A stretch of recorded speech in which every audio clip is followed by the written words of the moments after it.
நாமக்கல்லில் கருப்பு கொடி ஏற்றி முதலமைச்சர் மு.க.ஸ்டாலின் தொகுதி மறுவரையறைக்கு எதிராக போராட்டத்தை நடத்தி வருகிறார். நேரடி காட்சிகளை பார்த்து வருகிறோம். இது தொடர்பான விவரங்களுடன் செய்தியாளர் கோகுல் இணைந்திருக்கிறார். கோகுல், முழு விவரங்கள். தொகுதி மறுவரைக்கு எதிர்ப்பு தெரிவித்து தற்பொழுது இன்றைய தினம் திமுகவினர் தமிழகம் முழுவதும் ஆர்ப்பாட்டத்தில் ஈடுபடுறாங்க. கருப்பு கொடி ஏந்தி வீடுகளில் இந்த ஆர்ப்பாட்டமானது நடைபெற்று வருகிறது. நாமக்கல்ல முதலமைச்சர் மு.க.ஸ்டாலின் காலையிலேயே கருப்பு உடை அணிந்து எதிர்ப்பு தெரிவித்து அந்த சட்ட மசோதாவை எரித்து போராட்டத்தில் ஈடுபட்டுள்ளனர். குறிப்பாக தொகுதி மறுவரை இன்று நாடாளுமன்றத்தில் சட்ட மசோதாவானது அறிமுகப்படுத்தப்பட உள்ளது. அதற்கு திமுக கடுமையான எதிர்ப்பு தெரிவிக்கிறது. குறிப்பாக தமிழகம் இதில் வஞ்சிக்கப்படும், கடுமையாக பாதிக்கப்படும். தமிழகத்திற்கு உள்ள பிரச்சனைகள் குறித்து நாடாளுமன்றத்தில் இன்று திமுகவுடைய நாடாளுமன்ற உறுப்பினர்கள் கடுமையாக எதிர்ப்பு தெரிவிக்க உள்ள நிலையில தமிழகம் முழுவதும் இன்று கருப்பு கொடி போராட்டத்தை திமுக அறிவித்திருக்கிறது. வீடுகள் தோறும் கருப்பு கொடி ஏந்தி இந்த போராட்டம் நடத்தப்படும் என்று ஏற்கனவே முதலமைச்சர் மு.க.ஸ்டாலின் அறிவித்திருந்த நிலையில காலையிலேயே முதலமைச்சர் மு.க.ஸ்டாலின் தற்பொழுது கருப்பு கொடி ஏந்தி போராட்டத்தில் ஈடுபட்டிருக்கார். அந்த சட்ட மசோதாவை எதிர்த்து சட்ட மசோதாவுக்கு எதிராக கோஷங்கள் எழுப்பக்கூடிய காட்சிகளை பார்க்க முடிகிறது. அவரோடு நாமக்கல் வேட்பாளராக இருக்கக்கூடிய ராணியும் அந்த பகுதியுடைய திமுக நிர்வாகிகளும் அமைச்சர் மதிவேந்தன் உள்ளிட்டவர்களும் கலந்து கொண்டு முதலமைச்சரோடு கோஷங்களை எழுப்பக்கூடிய காட்சிகளை பார்க்க முடிகிறது. தமிழகம் முழுவதும் ஒவ்வொரு வீட்டிலும் இந்த கருப்பு கொடி ஏந்தி போராட்டத்தை நடத்த வேண்டும் என்று முதலமைச்சர் இந்த போராட்டத்திற்கு அழைப்பு விடுத்திருந்தார். குறிப்பாக இந்த சட்ட மசோதாவால் தமிழகத்துல பல்வேறு அதாவது தொகுதிகள் வாரியாக நமக்கு பாதிப்புகள் உள்ள இருக்கிறது. தென் தமிழகம் கடுமையாக பாதிக்கப்படும் என்று ஏற்கனவே முதலமைச்சர் கருத்து தெரிவித்திருந்த நிலையில காலையிலேயே இந்த போராட்டத்தை முதலமைச்சர் தொடங்கி வைத்தார். தமிழ்நாட்டின் வீதிகளில் கட்களில் கருப்பு கொடி பறக்கட்டும் என்றும் வாசல்களில் நம் எதிர்ப்புணர்வு கோலங்களில் பதியட்டும் என்றும் இது தனிப்பட்ட இயக்கத்தின் போராட்டம் அல்ல, தமிழ்நாட்டின் போராட்டம், தமிழர் உரிமைக்கான போராட்டம். எனவே கட்சி வேறுபாடுகள் கடைந்து அனைவரும் குரல் எழுப்புவோம் என்று முதலமைச்சர் இந்த போராட்டத்திற்கு அழைப்பு விடுத்திருந்தார்.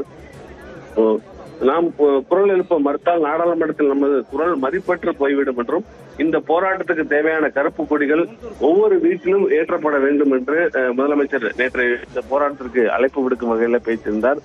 குறிப்பாக நேற்று முதலமைச்சர் திமுகவுடைய நாடாளுமன்ற உறுப்பினர்களோடு இந்த தொகுதி மறுவரை தொடர்பான ஆலோசனையில் ஈடுபட்டார். அதன் பின்னர் திமுகவுடைய மாவட்ட செயலாளர்களோடு இந்த போராட்டம் தொடர்பாக முதலமைச்சர் ஆலோசனையில் ஈடுபட்டார். இந்நிலையில நாமக்கல்ல இன்று தேர்தல் பரப்புரையில முதலமைச்சர் மாலையில் ஈடுபட உள்ள நிலையில காலையில கருப்பு கொடி ஏந்தி போராட்டம் நடத்தக்கூடிய காட்சிகளை பார்க்கிறோம். இந்த போராட்டத்தை முதலமைச்சர் தொடங்கி வைத்து தற்பொழுது கருப்பு கொடி திமுகவுடைய மூத்த நிர்வாகிகளோடு இணைந்து இந்த கருப்பு கொடி போராட்டத்துல முதலமைச்சர் கலந்து கொண்டிருக்கார். ஒவ்வொரு வீட்டிலையும் இந்த கருப்பு கொடி ஏந்தி போராட்டம் நடத்த வேண்டும் என்ற அழைப்பின் அடிப்படையில திமுக மற்றும் கூட்டணி கட்சியினர் இன்று தமிழகம் முழுவதும் தொகுதி மறுவரை சட்ட மசோதாவுக்கு எதிராக போராட்டத்தில் ஈடுபட உள்ளனர். கோகுல், இந்த தொகுதி மறுவரையை தொடர்பான கூட்டணி கட்சிகளின் நிலைப்பாடு என அவர்கள் இந்த போராட்டத்தில் பங்கேற்க அழைப்பு விடுக்கப்பட்டிருக்கிறதா? அவர்கள் என்ன தெரிவித்திருக்கிறார்கள்? நிச்சயமா மக்கள் தொகை அடிப்படையில் தொகுதி மறுவரை செய்யப்பட்டால் தமிழகம் மட்டுமல்லாமல் தென் தமிழகம் கடுமையாக பாதிக்கப்படும் என்று முதலமைச்சர் ஏற்கனவே தெரிவித்திருந்தார். அதற்கு திமுகவுடைய கூட்டணி கட்சியினரும் அதற்கு ஆதரவு தெரிவித்து இந்த தொகுதி மறுவரைக்கு தொடர்ந்து எதிர்ப்பு தெரிவித்திருந்தார்கள். இன்று கூட்டணி கட்சி தலைவர்களும் இந்த போராட்டத்துக்கு ஆதரவு தெரிவித்திருக்கிறார்கள். அவர்களும் இந்த போராட்டத்தில் அந்தந்த கட்சியுடைய நிர்வாகிகள் தொண்டர்கள் கலந்து கொள்ள வேண்டும் என்ற அழைப்பையும் விடுத்திருக்கிறார்கள். நேற்று விடுதலை சிறுத்தைகள் கட்சி தலைவர் திருமாவளவன் வீடியோ மூலம் இந்த போராட்டத்துக்கு ஆதரவு தெரிவித்திருந்தார். அதே போல காலையில திராவிட கழக தலைவர் வீரமணி அங்கு பெரியார் திடலில் 11 மணிக்கு கருப்பு கொடி ஏந்தி போராட்டத்தில் ஈடுபட உள்ளார். ஒவ்வொரு கட்சி நிர்வாகிகளும் தொண்டர்களும் அவருடைய வீட்டில் கருப்பு கொடி ஏந்த வேண்டும் என்று கூட்டணி கட்சி தலைவர்களும் இந்த போராட்டத்துக்கு ஆதரவு தெரிவித்திருக்கக்கூடிய நிலையில முதலமைச்சர் காலையிலேயே இந்த போராட்டத்தை தொடங்கி வைத்து குறிப்பாக சட்ட மசோதாவை எரித்து போராட்டத்தில் ஈடுபட்டிருக்கார்.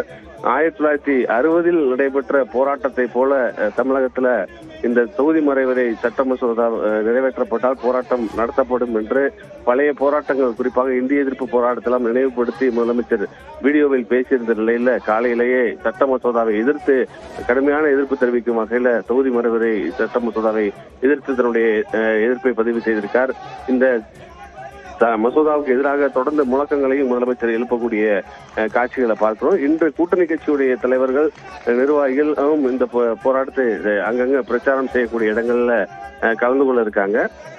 காலையில முதலமைச்சர் இந்த போராட்டத்தில் ஈடுபட்டிருக்கார். அதே போல ஒவ்வொரு வீட்டிலையும் கருப்பு கொடி ஏற்ற வேண்டும், கோலங்கள்ல தங்களுடைய எதிர்ப்புகளை பதிவு செய்ய வேண்டும் என்று முதலமைச்சர் வேண்டுகோள் விடுத்திருந்தார். நேற்று மாவட்ட செயலாளர்கள் மூலம் அந்தந்த மாவட்டங்கள்ல இந்த போராட்டத்தை எப்படி நடத்த வேண்டும் கோகுல், இணைப்பில் இருங்க, தொடர்ந்து பேசலாம். இது தொடர்பான கருத்துக்களை நம்மோடு பகிர்ந்து கொள்வதற்காக மூத்த பத்திரிகையாளர் திரு ஜென்ராம் இணைந்திருக்கிறார். வணக்கம் சார். வணக்கம். தொகுதி மறுவரையறை தொடர்பான போராட்டத்தை திமுக தற்போது முன்னெடுத்திருக்கிறது. உங்களுடைய கருத்துக்களை எங்களோடு பகிருங்கள். நேற்று முதலமைச்சர் சொல்லியிருந்ததனுடைய தொடர்ச்சியாக இன்றைக்கு அதை செயல்படுத்துறாங்க. நாடாளுமன்ற கூட்டம் இந்த அமர்வு தனது முந்தைய நிலையை தனது முந்தைய நிலையை மாற்றிக்கொண்டு 2026க்கு பிறகு எடுக்கக்கூடிய மக்கள் தொகை அதை ஒட்டி எடுக்கக்கூடிய டீலிமிட்டேஷன் அதையும் அதுக்கு தகுந்த மாதிரி தான் விமன்ஸ் ரிசர்வேஷன் பில்லை இம்ப்ளிமெண்ட் பண்ணுவோம்னு முதல்ல ஒரு நிலைப்பாட்டை எடுத்துட்டு 2023 மகளிர் இடஒதுக்கீடை செயல்படுத்தும் போது நிறைவேற்றும் போது எடுத்துட்டு அதுக்கப்புறம் இப்ப திடீரென்று தன்னுடைய நிலையை மாற்றிக்கொள்வதற்கு என்ன காரணம் என்பதை அரசு தரப்பிலிருந்து எந்த விளக்கமும் கொடுக்கல.